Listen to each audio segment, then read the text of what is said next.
Ассалаумағалейкум. Камри елулік көлікте араб болғасын диагностикаға дұрыс түспейді. Дұрыс түспегесін машинаны біле алмаймыз.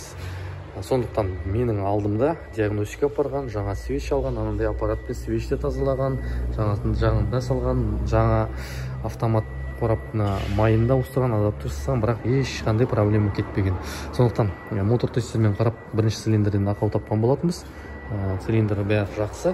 Бізде ақау катушкадан болып шықты. Мынау өзінің катушкасы ұзын болып көрінеді камрилерге, мынау төрттік праданікі қысқалау болып көрінеді.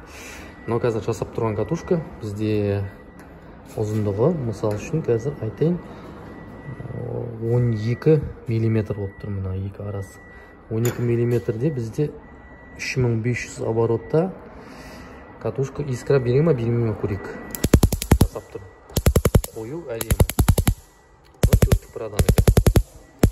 Бұл жақсы жасап тұр. Енді қазір мынаны салып көретін боламын. Бұл енді жаңағы камридің катушкасы. Мен ештеңесін өзгерткен жоқпын. Дәл осы зазор өзінің зазорындай болып тұр. Қазір 3500-де тұр. Искра беріп көреміз. Ешқандай реакция жоқ. Шашпай тұр. Катушка жасамайды деген сөз. Холостойды жасамайды, үлкен оборотты жасайды деген сөз. Қазір 5000-ға апарайық. Ештеңе жоқ. Ал мынаны қазір бүйтіп арасын жақындатайын.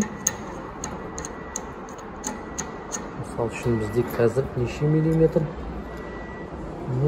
8 миллиметр болып тұр қазір. Қазір искасын беріп көрем. Бұл жерде жасап тұр. Катушка жасамайды бізде.